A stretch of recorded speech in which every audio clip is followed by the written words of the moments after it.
My wife hissed, "Stay in the back. Don't embarrass me." 30 seconds later, the billionaire walked past her straight to me. I was standing behind a marble column when Eleanor Price took my hands. Not shook them, took them. Her fingers were warm, steady. She didn't look at my tux. She looked at my wrist, the pale scar that ran like a question mark from a job gone wrong 20 years earlier. Her eyes filled. The room kept humming jazz laughter, the soft clink of glasses, but for a second it all went quiet. "I've been looking for you for 28 years, she whispered. Somebody dropped a glass. I didn't have to turn to know who. That was the moment. The crack in the floor, the point of no return. Everything before that, every small humiliation, every swallowed word came rushing back, and everything after it would change my life. The gala was Marianne's night. She'd said it at least 3 times on the drive from Rockford, smoothing her dress, checking her lipstick in the mirror, like we were headed to a photo shoot instead of a fundraiser. The new owner was in town, she said. The donors would be watching. Optics mattered. "Just stand back," she told me as we pulled into the valet line along the river. "Let me handle introductions." I nodded. I always did. Inside, the ballroom smelled like money polish and perfume, and something floral piped in through the vents. A trio played soft jazz near the windows. The river lights flickered through the glass like they were part of the decor. Marianne glided ahead of me, heels clicking, shoulders back. She looked right at home. I did not. The tux was rented. The collar itched. My hands were the problem. She noticed them in the restroom, grabbed my wrist like she was checking a watch. "God, Tom," she said, lowering her voice. "They look rough." "They're hands," I said. She rolled her eyes and pulled a small tube from her purse. "Here, just cover the worst of it." I stared at the beige smear on my palm, the calluses, the scar, the spot where a live wire bit me in '03 when a breaker was mislabeled and the homeowner swore everything was off. "These are from work," I said. "And this is from success," she said, nodding toward the ballroom. "Please don't make this harder than it already is." I washed the stuff off in the sink, watched it swirl away like it didn't matter, like I didn't. We re-entered the room and she did what she always did, placed me behind her shoulder, a half step back close enough to fetch a drink, far enough to be unseen. "Stay in the back," she hissed as a group of executives approached. "Don't embarrass me." I stood by the column, watched the crowd, listened. Marianne laughed at jokes she'd heard before, talked about leadership and culture and ethics like they were personal inventions. People nodded, glasses clinked, names floated by I didn't recognize. Then the music dipped and a ripple went through the room. Heads turned, phones disappeared. The owner had arrived. Eleanor Price moved like she didn't need permission. Mid-50s, simple black dress hair pulled back, no jewelry worth noticing, which meant it probably was. She shook hands as she walked, but her eyes were scanning, looking. Marianne straightened, lifted her glass, and stepped forward with a smile I knew well. Eleanor didn't see her. She walked past the smile, past the toast, straight to me. I felt it before I saw it, like a change in air pressure. Her gaze locked onto mine and held. She closed the distance in 3 quiet steps and reached out, palms open. When she touched my hands, she paused. Her thumb brushed the scar. And then she said it. 28 years. Behind her, the room reacted. A sharp intake of breath, the thin chime of crystal on stone. Marianne's glass shattered near my feet. I looked at Eleanor and tried to speak, but my throat closed up. All I could manage was, "I think you've got the wrong guy." She shook her head just once. "No," she said, "I don't." Marianne pushed forward, then color draining from her face. "Eleanor, Ms. Price, this is my husband, Tom. He's a union electrician," Eleanor said softly without looking away from me. "From Rockford." Marianne froze. I felt small and tall at the same time, seen in a way I hadn't been in years, in decades. The music picked back up awkwardly. Someone laughed too loud. A waiter knelt to sweep glass. Eleanor squeezed my hands once more. "We'll talk," she said, "soon." Then she was gone, absorbed by the crowd like she'd never stopped. Marianne stared at me like I'd set the building on fire. "What was that?" she demanded, voice tight. "What did you say to her?" "Nothing," I said. "She said it to me." Her jaw worked. She bent to pick up her purse, then straightened, all composure again. "Go get another drink," she said, "and stay back." I did. But something had shifted. I could feel it in my chest like a door that had been closed for years had cracked open. I watched Eleanor from across the room as Marianne took the stage praising integrity and vision. I watched donors lean in. I watched people glance at me curious now. And for the first time in a long time, I wondered if I'd been standing in the back because I belonged there or because I'd been told to. I didn't know why Eleanor had been looking for me. I didn't know what she knew. But I knew one thing. My life wasn't small anymore. I didn't sleep that night. Marianne lay beside me, stiff as a board, her back turned. The hotel room was quiet except for the hum of traffic along Wacker Drive and the occasional siren bouncing off the river. I stared at the ceiling, replaying Eleanor's face over and over, how her eyes had gone straight to my hands, how sure she'd sounded when she said my name. 28 years. By morning, Marianne was already dressed. She stood at the window with her phone pressed to her ear, whispering sharp little sentences. When she noticed me watching, she turned her back. On the drive home to Rockford, she didn't bring it up. Neither did I. The silence sat between us like a third passenger. It broke 2 days later. I was at the kitchen table with a mug of coffee staring at the local paper when my phone buzzed. Unknown number, Chicago area code. Tom Keller, a woman asked when I answered. Yes. This is Eleanor Price. I closed my eyes. We met at a diner just off Alpine Road, the kind with vinyl booths, and a bell on the door that still jingled when you walked in. Eleanor was already there, sitting with her back to the window, hands folded around a chipped mug. No entourage, no assistant, just her. You still drink it black, she said as I slid into the booth. I never stopped, I said. She smiled the smallest curve of her mouth, and for a second I saw her younger win in her hair, laughing in the bleachers with a cardboard tray of nachos balanced on her knees. You remember, I said. I remember everything she said. That's the problem. She told me she'd been back in town once years ago.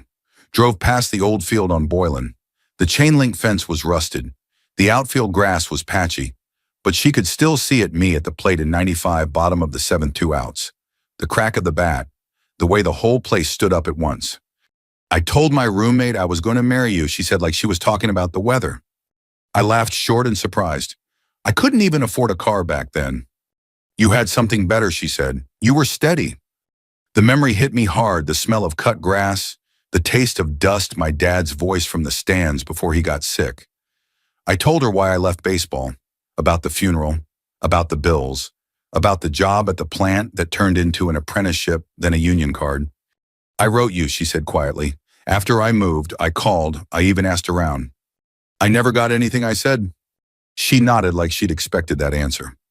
I know. I didn't ask how she knew. I was afraid of the answer. We talked for an hour, about Rockford changing, about work, about time. She didn't touch me, didn't flirt, just listened. When we stood to leave, she slid a card across the table. If you ever need to understand paperwork, she said, call this number. It's not about money, it's about clarity. That night, Marianne noticed the card. Who's Eleanor Price, she asked, too casual. Someone from my past, I said. She smiled without warmth. Funny how the past shows up right when the future's on the line. I didn't respond. I went to bed thinking about letters that never arrived and a life that might have been. And then I thought about my retirement account. Because for the first time I realized I couldn't remember the last statement I'd seen. I didn't go looking for trouble. Trouble came looking for me in the form of a missing envelope. Every quarter, like clockwork, there used to be a thick statement waiting in the mailbox when I got home from work. My 401k, the pension summary, boring stuff, comforting stuff. Proof that 35 years of early mornings and live wires were turning into something solid. That envelope hadn't shown up in a while. At first I told myself everything was digital now. Marianne had said that more than once, paperless is cleaner, Tom. But the thought wouldn't let go. It sat in the back of my mind while I tightened lugs and labeled panels, while I drank coffee at the break table, while I drove home past the old Union Hall on East State Street. That night, Marianne was on the phone when I walked in. I know, she said, laughing softly. He doesn't understand numbers. I'll handle it. She turned her back when she saw me. Something in my chest went cold. Later, after she'd gone upstairs, I opened the desk drawer where we kept tax returns and warranties. The folders were there, neat as always, but the blue binder retirement was gone. I checked the filing cabinet, the hall closet, The garage shelf where we kept old manuals. Nothing. Marianne, I called. She came down slow, careful. What? Where's the retirement binder? She frowned like I'd asked something silly.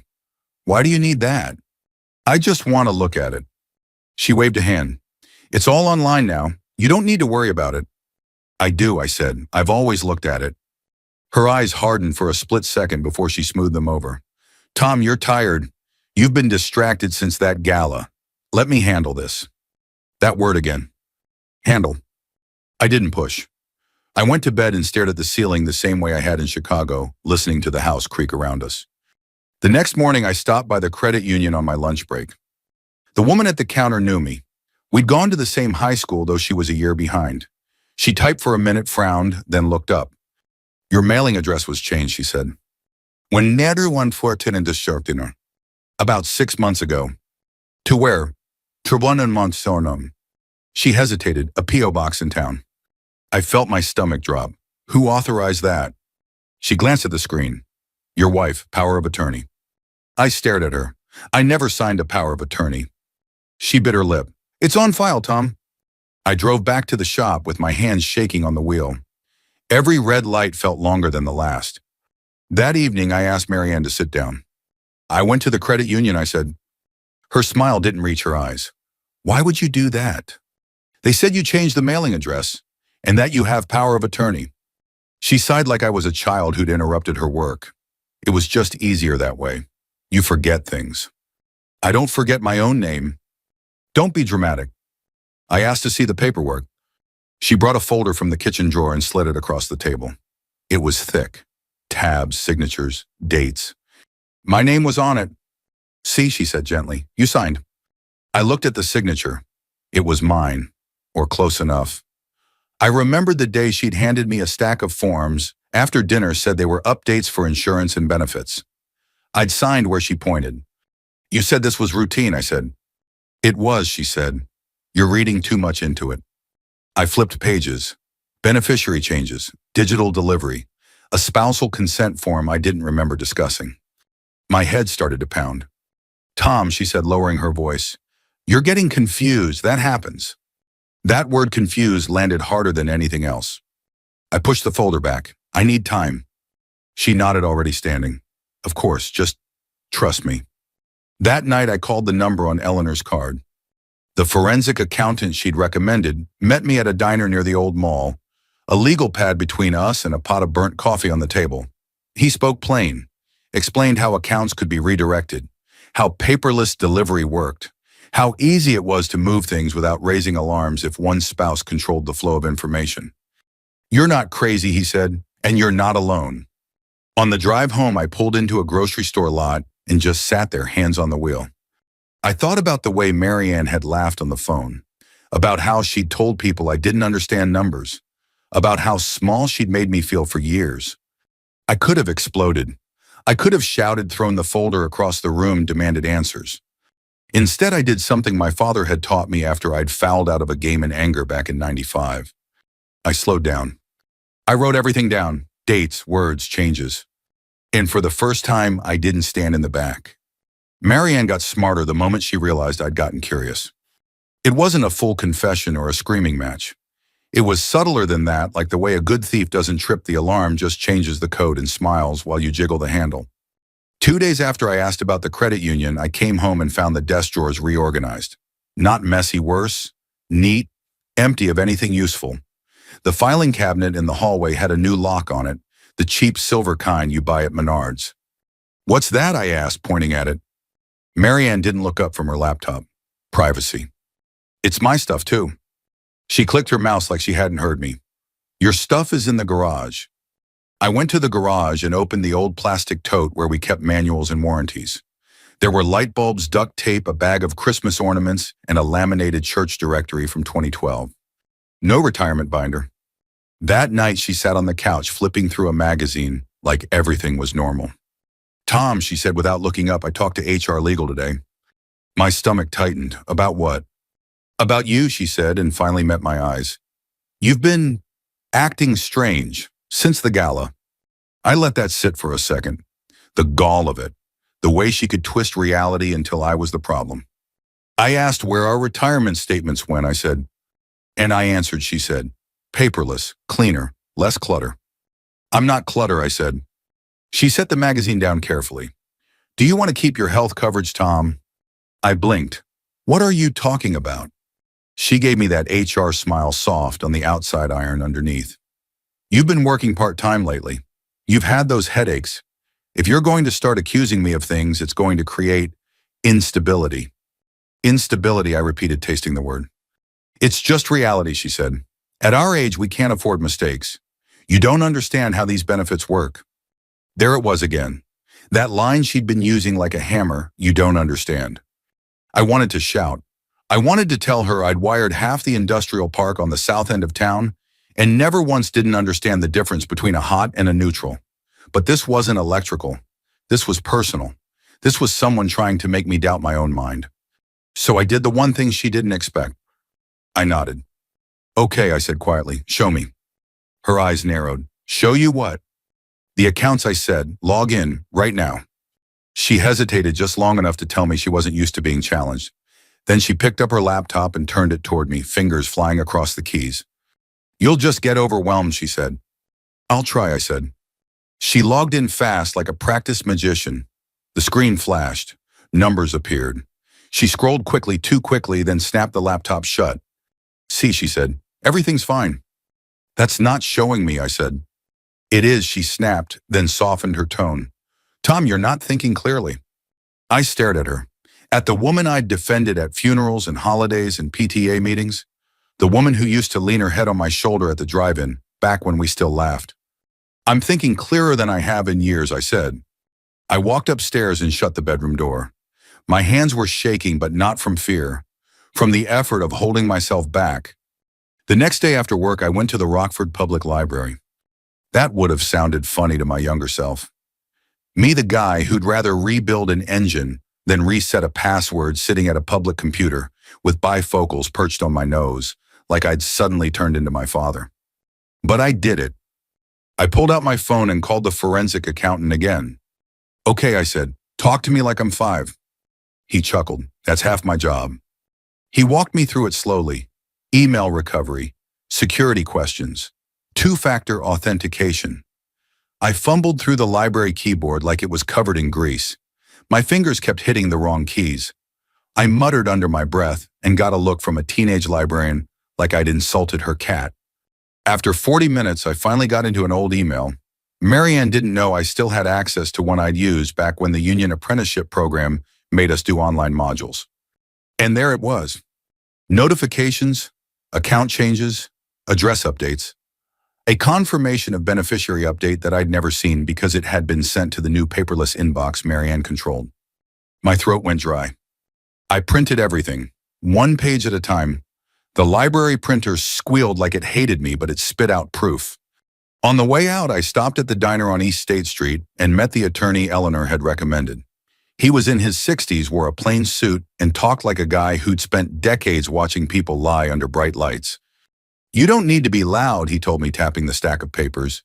You just need to be precise. I'm not trying to ruin her, I said. He looked up. Then you're already ahead of her. That weekend, Marianne hosted a donor brunch at our house. She didn't ask me, she informed me.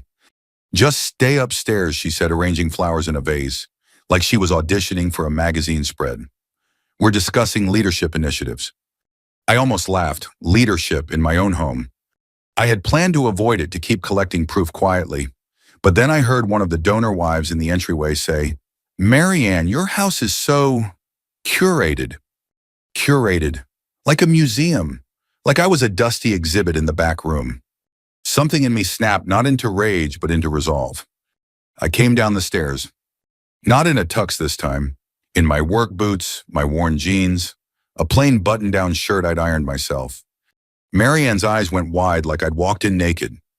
Tom, she hissed, teeth barely moving. What are you doing? Living here, I said. A couple of people turned. One of the donors, a gray-haired man in a blazer, looked at my boots and smiled like he approved. Those Red Wings, he asked. Yeah, I said.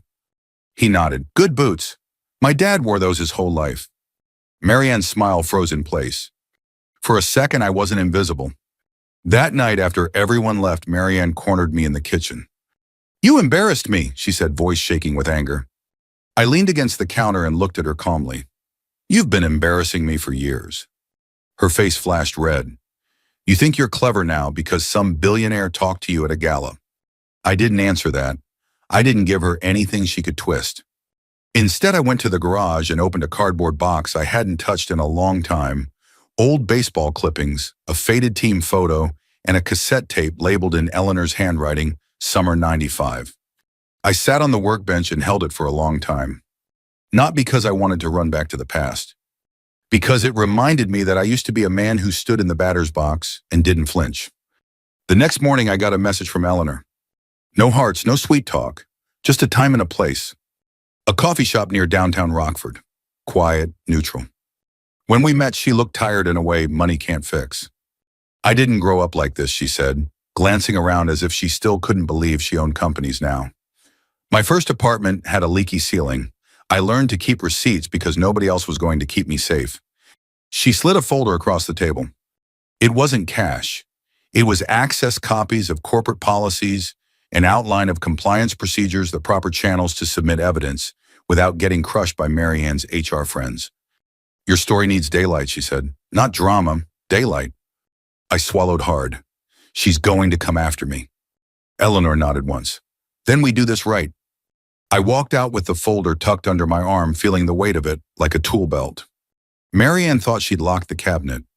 She hadn't realized I'd learned how to read the wiring behind the wall.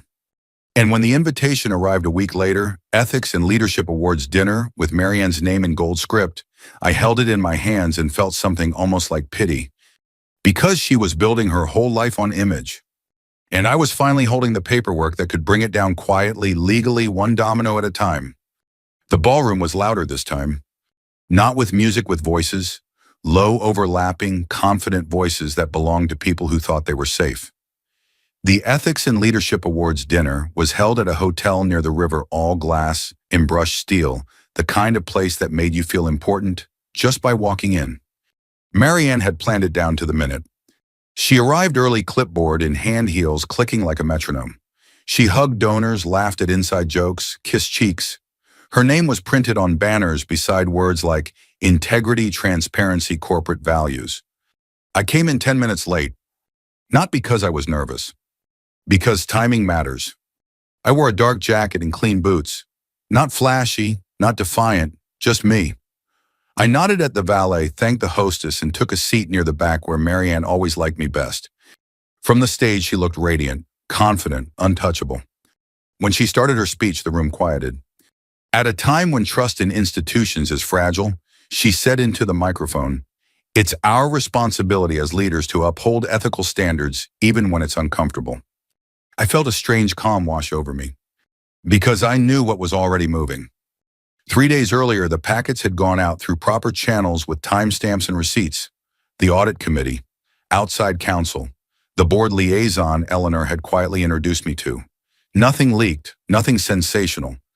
Just facts. Expense reimbursements that didn't align. Conflict of interest disclosures that were incomplete. HR emails documenting pressure on spouses to sign routine documents. Beneficiary changes made without informed consent. Paper cuts.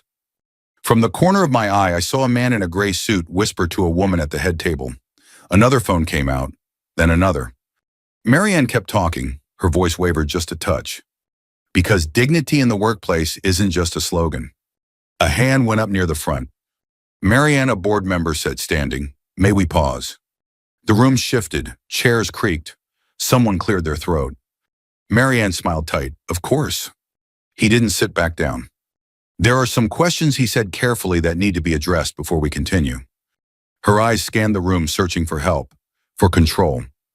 They found me instead. I didn't smile, I didn't nod. I just stood up. The sound traveled fabric against chair, the scrape of boots on carpet. Heads turned. "Who is that?" someone whispered. Marianne's face went pale.